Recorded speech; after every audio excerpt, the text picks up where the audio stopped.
Olá galera, tudo bem? Aqui é o professor Bruno e mais uma vez, hoje na segunda-feira, retornando os nossos estudos do Regimento Interno do Superior Tribunal de Justiça.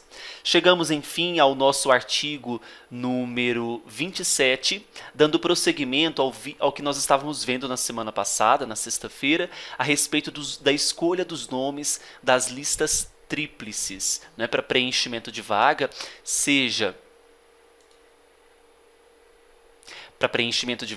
seja de desembargador ou juiz, vamos observar como que é o procedimento da escolha desses nomes. Então nós vamos ter que prestar bastante atenção na leitura dos parágrafos e do artigo 27, para que não fique nenhum detalhe fora. Tá? Mais uma vez quero lembrá-los que o nosso curso de 80 questões comentadas inéditas, ele está disponível no site eleitoralcombruno.com.br.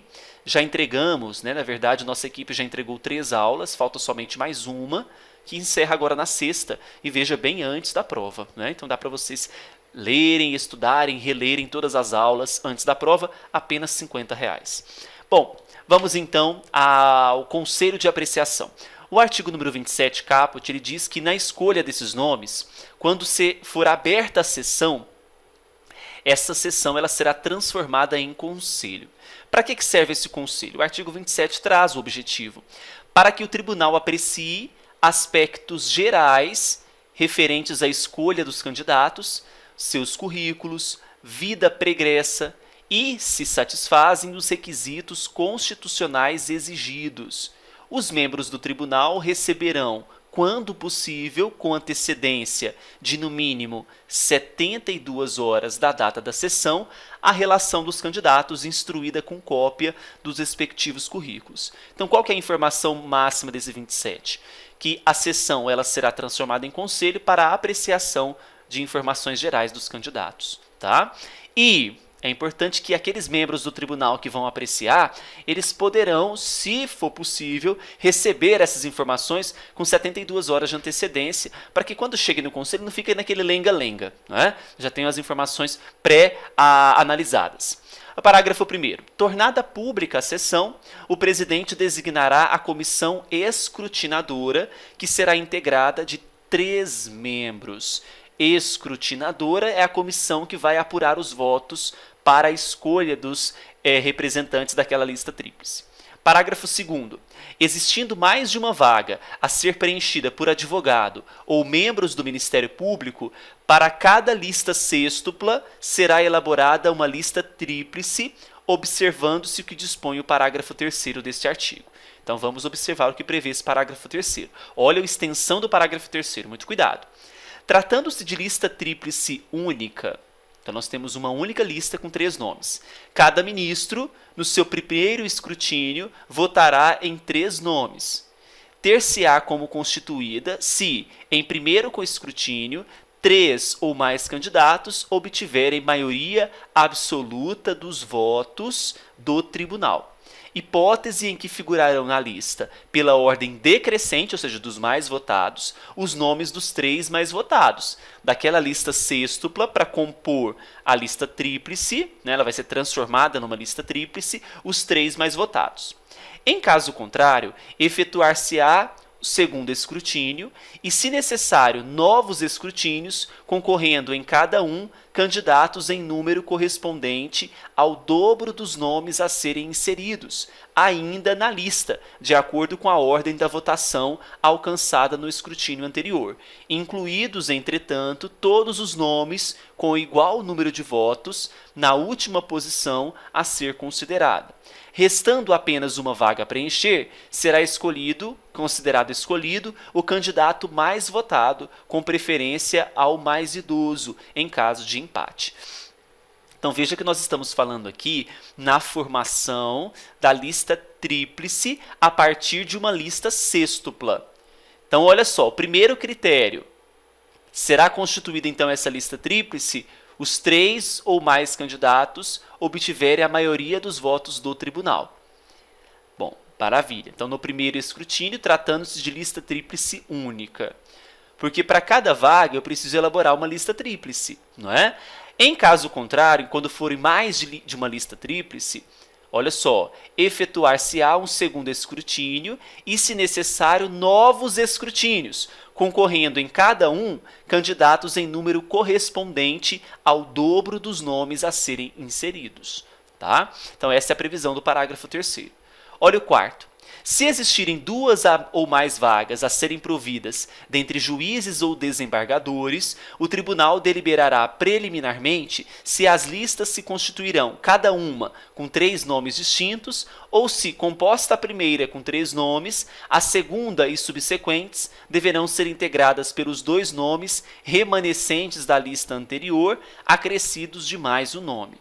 Então, o tribunal, no caso de preenchimento de vagas de juízes ou desembargadores, se tiverem 2 ou mais vagas, ele vai decidir se a lista vai ter 3 nomes distintos ou, composta a primeira, a segunda e as subsequentes listas são integradas pelos 2 nomes que sobraram da lista anterior, acrescidos de mais um nome. Parágrafo 5º. Se o tribunal deliberar que em cada lista constarão 3 nomes distintos, cada ministro, no primeiro escrutínio, votará em tantos nomes quantos necessários à constituição das listas tríplices. Nesse caso, na organização simultânea das listas, os nomes que obtiverem em primeiro escrutínio maioria absoluta dos votos dos membros do tribunal figurarão pela ordem decrescente de votos em primeiro lugar em cada uma das listas, de acordo com a sua numeração, e nos lugares subsequentes das listas, horizontalmente considerados pela mesma ordem, da primeira à última. Se no primeiro escrutínio não se preencherem todos os lugares das diversas listas, proceder-se-á segundo e, se necessário, os novos escrutínios, na forma definida na última parte do parágrafo 3º desse artigo, distribuindo-se nas listas os nomes escolhidos de acordo com a ordem prevista para o primeiro escrutínio. No segundo e subsequentes escrutínios, cada ministro votará em tantos nomes quantos faltarem para serem incluídos nas listas. Perceba que esse parágrafo 3º e o 5º, muito extenso, por isso que eu vou fazer um esqueminha para vocês e publicarei ainda essa semana para facilitar o entendimento desses parágrafos. Tá? Parágrafo 6º. Se o tribunal deliberar que na constituição das listas será adotado o critério previsto na segunda hipótese do parágrafo 4º desse artigo, cada ministro, em primeiro escrutínio, votará em tantos nomes quantas forem as vagas a preencher e em mais 2. Nessa hipótese, na organização simultânea das listas, atendido o disposto no parágrafo 5º do artigo 27, a primeira será integrada, na ordem decrescente dos sufrágios alcançados, por 3 nomes. A segunda lista constituir-se-á dos 2 nomes remanescentes da primeira, mais o nome que tenha obtido a 4ª votação. A terceira lista dar-se-á por composta dos 2 nomes remanescentes da lista anterior, mais o nome que haja obtido a 5ª votação, respeitada a ordem dos escrutínios e assim sucessivamente. Se no primeiro escrutínio não se preencherem todos os lugares das diversas listas nos termos deste parágrafo, proceder-se-á segundo e a novos escrutínios na forma definida no parágrafo anterior e na última parte do parágrafo 3º. Ah, professor, que confusão. Concordo com vocês. Por isso que eu não vou ficar muito atento a isso para vocês nesse primeiro momento. Quero fazer um esqueminha para que a gente possa entender esses parágrafos da escolha. Parágrafo 7º. No ofício de encaminhamento ao Poder Executivo da lista tríplice ou das diversas listas tríplice, far-se-á referência ao número de votos obtidos pelos indicados e à ordem do escrutínio em que se deu a escolha. Então vamos imaginar, chegou para o Poder Executivo escolher um daqueles representantes da lista ou das listas, é importante que tenha o número de votos que cada um adquiriu naquela lista, certo? Esse artigo 27 ele é muito extenso e é um pouco complexo, para não dizer muito complexo. Por isso que eu vou fazer um esquema para vocês e vou publicar no meu Instagram, @professorbrunoeleitoral, e no Facebook, @professorbrunooliveira, para que fique claro e entendido esse artigo 27 e seus parágrafos. Tudo bem? Então a gente se vê em breve, um grande abraço e até mais.